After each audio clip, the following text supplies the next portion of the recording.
Dans cette nouvelle vidéo, j'avais un petit peu envie de parler de ce sujet qui est le lever de l'anonymat de mes enfants. Donc depuis que je suis sur les réseaux sociaux, c'est-à-dire depuis 2012, j'ai vraiment mis un point d'honneur à ne jamais montrer mes enfants. Et j'étais vraiment très ferme sur le sujet. Pour moi, mes enfants n'avaient pas à être montrés sur les réseaux sociaux. Aujourd'hui, j'ai changé d'avis et je trouvais que c'était intéressant de vous expliquer mon point de vue encore et toujours. Et vous dites toujours que vous aimez bien avoir mes points de vue, alors bon. Ça a été un long cheminement, c'est surtout ça en vérité, c'est que j'y ai pensé des dizaines de fois.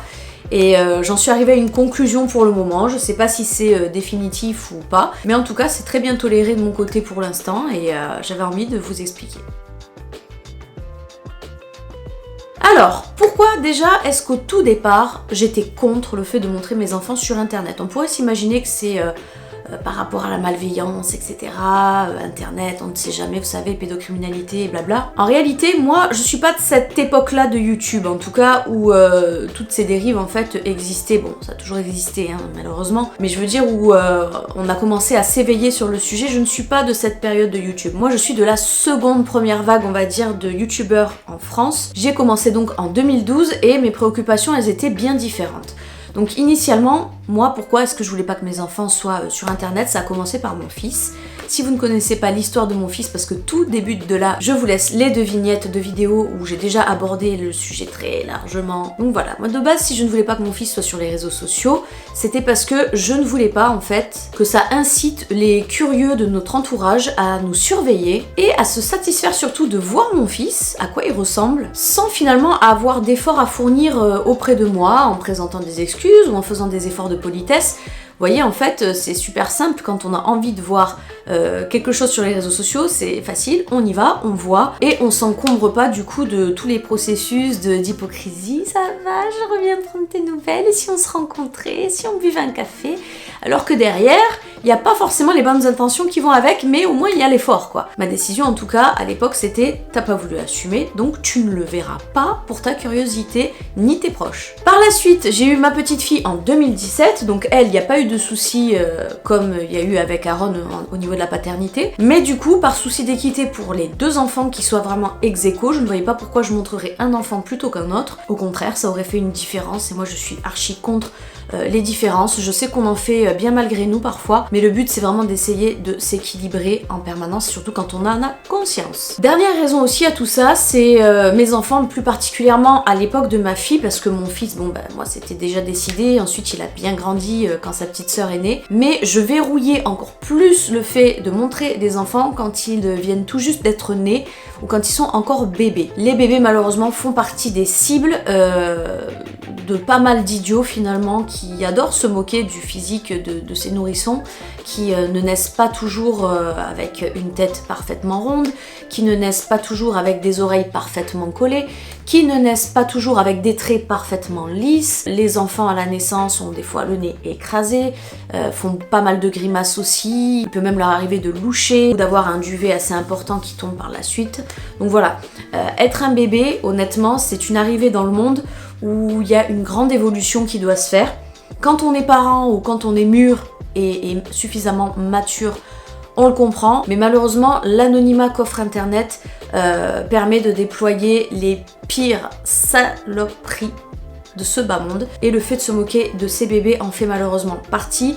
J'ai une pensée toute particulière d'ailleurs en disant ça à Caroline Receveur, qui lorsqu'elle a eu son fils, l'a montré tout de suite dès qu'il était bébé, et elle a même été obligée pendant un certain temps en fait d'arrêter de le montrer, mais sur son Instagram je me rappelle qu'elle avait vraiment fermé les commentaires à chaque fois qu'il y avait une photo de son fils, parce que les gens se moquaient et colportaient la rumeur comme quoi il était trisomique. Donc même si c'est pas une insulte, ça n'en reste pas moins faux. Et en réfléchissant à tout ça, ça m'a vraiment encouragée en fait dans mes convictions en me disant tu fais bien de ne pas montrer les enfants.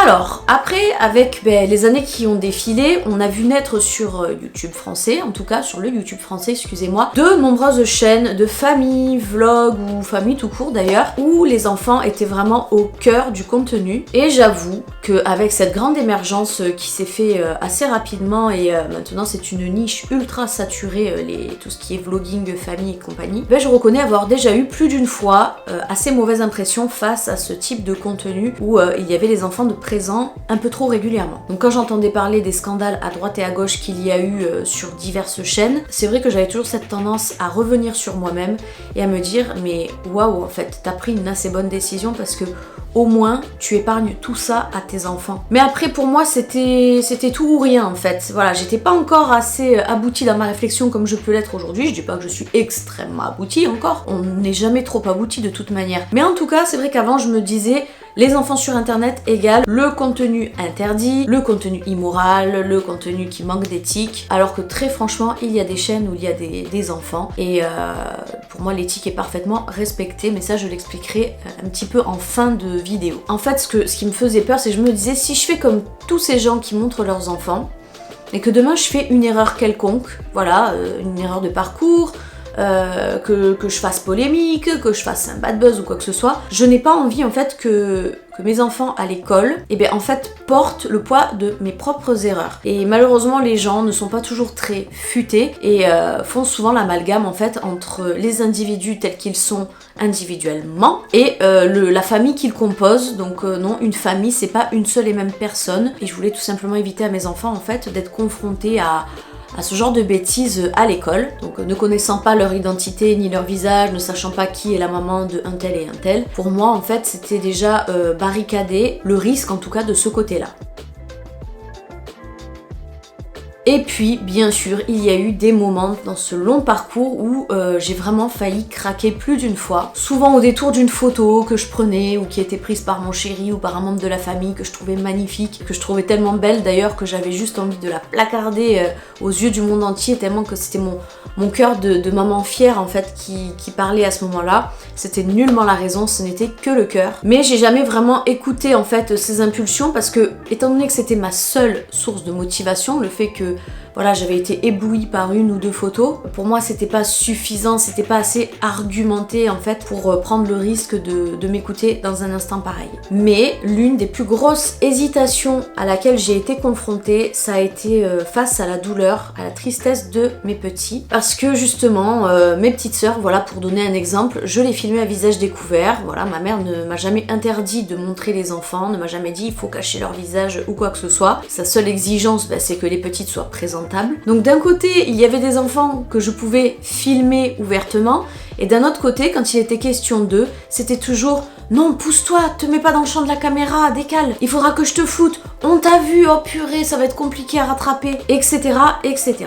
Donc mes enfants, je leur avais expliqué malgré tout que voilà, quand par exemple je montrais mes petites sœurs, en fait mes petites sœurs ont quand même un quotidien qui est préservé, elles ne sont pas sur internet, voilà, comme moi je déballe une grande partie de ma vie par choix. Mes sœurs en fait vous les apercevez à visage découvert, mais en vérité une fois que la caméra est coupée, leur vie reprend son cours normal et ça pose pas vraiment de problème vu dans ce sens-là. Tandis que moi, vous connaissez déjà beaucoup de ma vie, si j'associe à ça assez régulièrement le visage de mes enfants, que je les fais beaucoup participer, etc., je trouve que c'est assez différent en fait.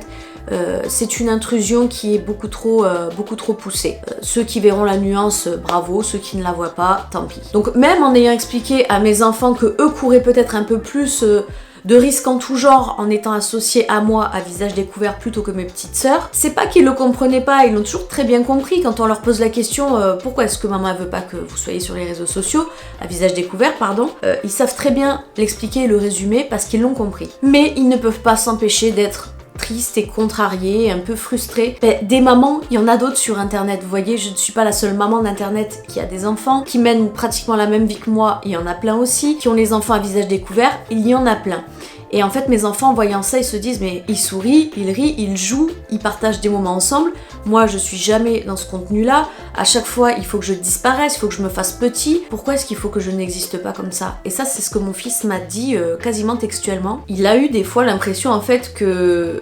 Il a parfois eu cette impression que son existence posait problème finalement à mon quotidien, parce que c'est vrai que souvent quand on partait quelque part et que je filmais, il fallait pas qu'on le voie, donc je lui disais non, te montre pas, non, décale-toi, retourne-toi, cache ton visage. Et il faut quand même se mettre à la place de tout le monde dans cette situation là, ça reste quand même dur et compliqué pour un enfant, donc s'il existe, pourquoi devrais-je le cacher? En tout cas lui le voyait vraiment de cet œil là.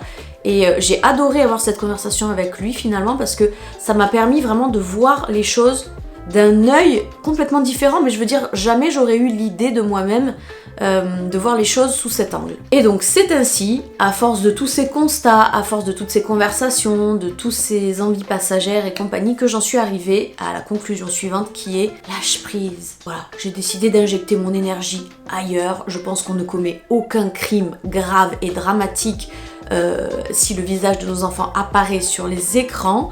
Après, tout dépend ce qu'on en fait. Je vais vous expliquer quelle est ma perception en fait du fait de ne plus vouloir cacher mes enfants sur les réseaux sociaux. Donc j'ai déjà eu l'occasion de l'expliquer sur Instagram, mais là je vais vous la réexpliquer ici tout de suite. La phrase c'était: je ne vous cache plus mes enfants, mais je ne vous les montrerai pas pour autant. Donc qu'est-ce qu'il faut comprendre dans cette phrase-là? C'est-à-dire que je n'injecterai plus de mon énergie à essayer de absolument dissimuler le moindre œil, le moindre bout de visage derrière un flou qui laisserait presque croire qu'on a des choses à se reprocher, alors que pas du tout. Si jamais je filme, admettons, un vlog famille ou quoi que ce soit, et qu'il y a un enfant qui veut me faire un petit coucou en passant devant la caméra, ou qu'il a trouvé quelque chose de rigolo, que je veux le filmer avec sa petite réaction, son sourire, sa gaieté, je ne me priverai pas de le faire. Mais par contre, je reste convaincue que montrer ces enfants de manière trop répétitive, de trop les inclure dans le contenu internet en fait, n'est pas chose saine pour son développement. Donc ça, je pense que je me rétracterai pas dessus. Les enfants ne vont pas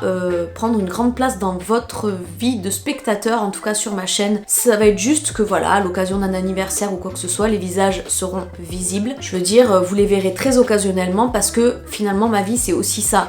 Je suis moi, mais je suis aussi une maman à mes heures perdues quand même. Mais quand je décide de vous montrer une bribe de quotidien, forcément mon quotidien c'est aussi mère de famille de 2 enfants. Donc voilà, si à l'occasion je suis amenée à filmer encore un petit quelque chose, vlog très occasionnellement ou quoi, oui, vous verrez les enfants. Tout ça va rester très occasionnel. Et en fait j'ai plus envie de me prendre la tête pour l'infime minorité qui aura soit les idées mal placées, soit qui aura de très mauvaises intentions. Donc ça se passera comme ça.